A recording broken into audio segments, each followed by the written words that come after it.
Welcome to Democracy Now!, democracynow.org, the War and Peace Report. I'm Amy Goodman. Hurricane Dorian's continuing its long path of destruction, lashing North Carolina's Outer Banks with heavy winds, high seas, and flash floods. The hurricane triggered tornadoes in South Carolina as the eye of the storm crept slowly up the East Coast, just out to sea. By Friday morning, Dorian had been downgraded to a Category 1 hurricane, but still threatens coastal residents with life-threatening storm surges. This comes as the death toll from Dorian in the Bahamas has risen to 30 people. The actual numbers expected to be far higher, with hundreds, if not thousands, still missing. The island nation's health minister said the number of dead, quote, could be staggering, after headlines will go to the Bahamas. As Bahamians reel from the historic devastation of Hurricane Dorian, the Washington Post reports President Trump personally used a black magic marker to alter a map showing the storm's projected path in an effort to support his false claim last weekend that Alabama might be hit by the hurricane. In fact, the National Hurricane Center never included Alabama in any of the forecast cones for Dorian. On Thursday, Trump spent a fourth straight day defending his false statements, tweeting, "I accept the fake news apologies." In Brazil, Roman Catholic leaders are condemning a massive series of fires raging in the Amazon, adding to pressure against far-right President Jair Bolsonaro to stop illegal miners, farmers and ranchers from destroying rainforests critical to slowing the climate crisis. Speaking with The Guardian, Archbishop Erwin Krautler called the fires a true apocalypse, while Archbishop Brock Palissy warned of the risk of genocide against indigenous people defending their forests against illegal fires. This comes after Bolsonaro attacked Michelle Bachelet, the former president of Chile, who now serves as UN High Commissioner for Human Rights, after she warned Brazil's government is failing to stop widespread police shootings, while environmentalists, indigenous people, and human rights defenders are increasingly murdered with impunity. On Thursday, Bolsonaro taunted Bachelet over the 1973 U.S.-backed coup in Chile, which saw Augusto Pinochet topple the democratically elected government of Salvador Allende. She now, on the human rights agenda, is accusing me of not punishing police officers who are killing many people in Brazil. That's her accusation. She's defending the human rights of vagabonds. She says more still. She said that Brazil is losing its democratic arena.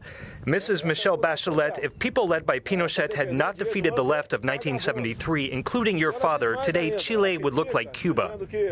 After the 1973 Chile coup, in which the democratically elected leader Salvador Allende died, Michelle Bachelet was arrested and tortured along with her parents. Her father, Alberto Bachelet, died in prison. Human rights groups say at least 3,000 people were murdered or disappeared by the Pinochet dictatorship between 1973 and 1990.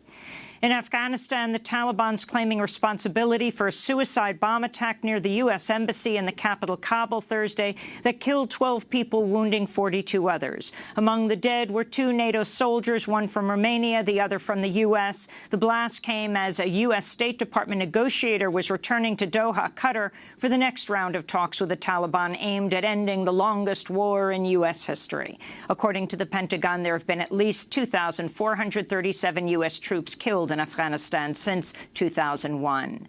Zimbabwe's longtime authoritarian leader, Robert Mugabe, has died at the age of 95. Born in 1924, Mugabe was jailed at the age of 39 by Britain's colonial rulers in Rhodesia after they banned the party Mugabe co-founded, ZANU, Zimbabwe Africa National Union. After his release from prison for 10 years later, Mugabe rose to become the commander of ZANU's military wing. He took power as head of state when Zimbabwe overthrew white minority rule and won its independence in 1980. For the next 37 years, Mugabe ruled Zimbabwe, often deploying violence and torture to retain power until he was ousted in a coup in late 2017. Ernest Mudzengi, a political analyst in Harare, told Al Jazeera, quote, "Young Zimbabweans will remember him as a tyrant who squandered their futures and destroyed their countries. Many older Zimbabweans will look back in history and will remember him as a revolutionary fighter," unquote. quote. We'll have more on Robert Mugabe's life and legacy later in the broadcast. Democratic leaders are demanding an inquiry into Vice President Mike Pence's trip to Ireland this week after the vice president and his entourage stayed at a Trump golf resort far from scheduled meetings with Ireland's president and prime minister. Pence spent 2 nights at the Trump International Golf Links and Hotel in Doonbeg, which is over 180 miles away on the opposite side of Ireland from Dublin, where he was meeting. Walter Schaub, the former director of the Office of Government Ethics, said, quote, "This may not technically be illegal, but it's an atrocious abuse of power to line the president's pockets, and it's a continuation of 2 years of profiteering by President Trump," he said. On Thursday, Vice President Pence was welcomed to 10 Downing Street in London by British Prime Minister Boris Johnson, where Pence voiced U.S. support for Britain's decision to leave the European Union, adding the U.S. would begin trade negotiations with the U.K. once Brexit is complete. This comes as Prime Minister Johnson is under increasing pressure over his attempts to force a no-deal Brexit ahead of an October 31st deadline. On Thursday, Boris Johnson's brother, Joe Johnson, resigned from Parliament, tweeting, "In recent weeks, I've been torn between family loyalty and the national interests. It's an unresolvable tension and time for others to take on my roles as MP and minister," he said. Prime Minister Johnson later downplayed his brother's resignation. He was speaking during a visit to a police training center. Now, Joe doesn't agree with me about the European Union because it's an issue that obviously divides families and divides everybody. The Prime Minister faced a revolt from some members of his own party Wednesday who joined opposition lawmakers in a vote against a no-deal Brexit. Members of Parliament also rejected Johnson's call for a snap election. Earlier today, London's High Court gave Johnson a boost, ruling his decision to suspend Parliament for 5 weeks leading up to the Brexit deadline is legal. But that ruling is likely to be appealed to Britain's Supreme Court.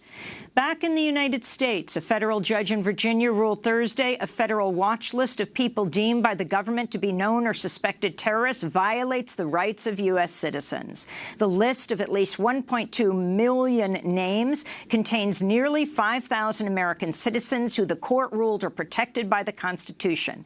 Hina Shamsi of the ACLU's National Security Project said, quote, "The government watch list stigmatizes people as terrorism suspects based on a vague and error-prone standard and secret evidence and causes real harms. It violates due process," she said.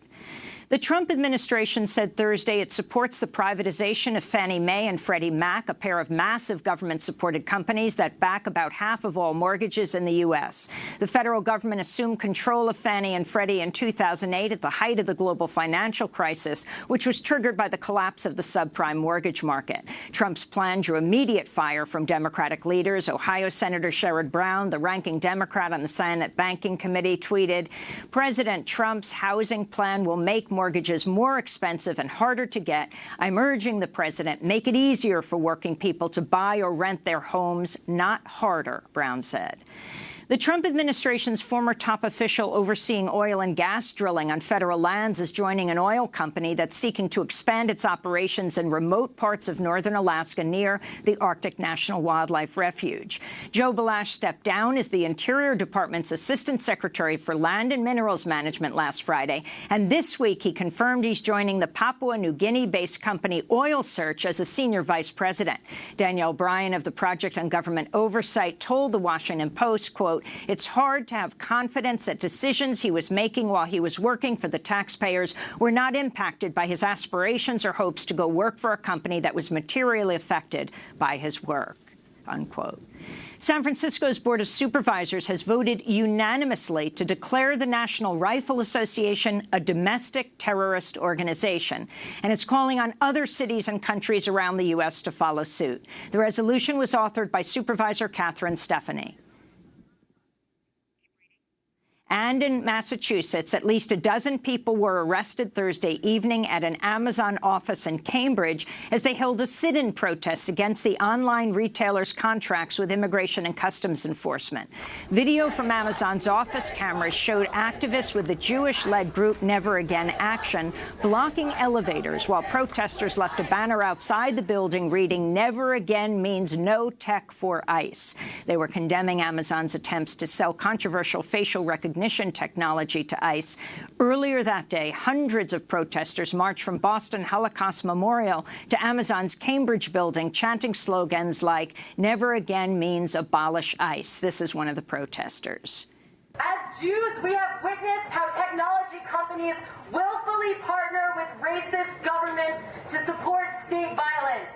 We know that all of this has happened before, and the worst things can happen. We have a story to share with you about a company called International Business Machines, or IBM. In the 1930s, IBM was an American company, but it had subsidiaries all over the world. In Nazi Germany, IBM workers used IBM tools to process millions of census forms and compile the data for government use. Never Again action has led several protests around the country against immigration jails and ICE. And those are some of the headlines. This is Democracy Now!, democracynow.org, The War and Peace Report. I'm Amy Goodman.